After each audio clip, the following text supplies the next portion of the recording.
Welcome to the first installment of our, 3-week installment on families. And so this resource is relevant for education professionals, but it's also really relevant for families. Either if you are a person who is a member of a family trying to do something around, in this instance, in this video, emotional intelligence for your kid, or you're an educator trying to connect with families and trying to use kind of a shared approach to building emotional intelligence both in school and at home as part of a kind of school-family partnership. So that's going to be the kind of focus or lens for this and the next few videos in this mini series of November 2025, and we'll do more as we kind of move on to 2026. But let's get into this one. I want to share a resource with you. One-pager that comes as a free resource on the RULER website, which is a project of Yale's Center for Emotional Intelligence, started by the work of Dr. Brackett.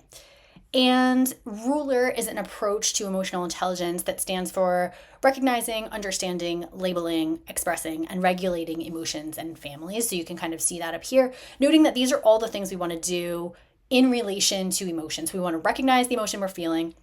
We want to understand what's actually going on. We want to label it with a name that's clear and able to be communicated. We want to express it in a healthy manner. And we want to regulate emotions. And so we all, as adults and as we are modeling for kids and the thing we want to grow in kids, need to pay attention to how we're doing this and need to grow our skills in community and in this case as families. So here are some tips that they share. So one is just kind of pay attention to the emotions and know that they're okay. We can feel our feelings. Number two, naming them helps us actually identify what's going on with ourselves better. And I've heard numerous stories, particularly in the high school coaching I've done, of students just being able to name and track over time patterns in their emotions being very illuminating for them. So feel free to do that with your kiddos. Do a feelings check-in, right? Number three, relevant, talk about your feelings. So actually ask and invite conversation around how we feel. Listen, not to dismiss or tell someone they can't feel an emotion or that emotion doesn't make sense, but actually fully be present. Be curious. I love this phrase, emotion scientists, right? About both ourselves and other members of our family, our kiddos, right? And try to get at that really deep underlying family and what's going on there. Show empathy. We want to feel understood, right? That's true for everyone. And we can build that trust and emotional perceived safety when we do that.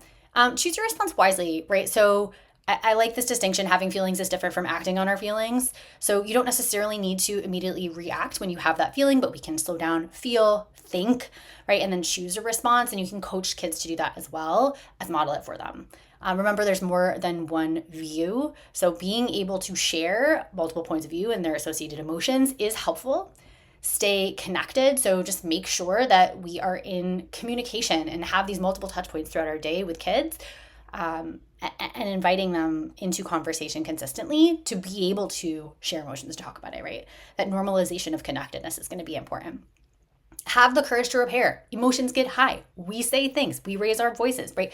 Go back and repair. I've learned from Dr. Becky Kennedy of the Good Inside community that actually repair strengthens the relationship with kids. So that's great. And add a dose of kindness. So be kind and compassionate. I love this resource. I love that it fits on one page. And I love this acronym at the top. If this is useful to you as a family member yourself or sharing it with your students' families, please do. This comes from the Yale Center for Emotional Intelligence. You can Google RULER Yale to find more resources and also the comprehensive programs they do with the schools and programming that they do with adults to support kiddos. So feel free to dig in, whether you're a family member using this yourself or an educator sharing it with families as part of school-based partnerships. Please enjoy, and I'd love to hear how you are going. Thank you to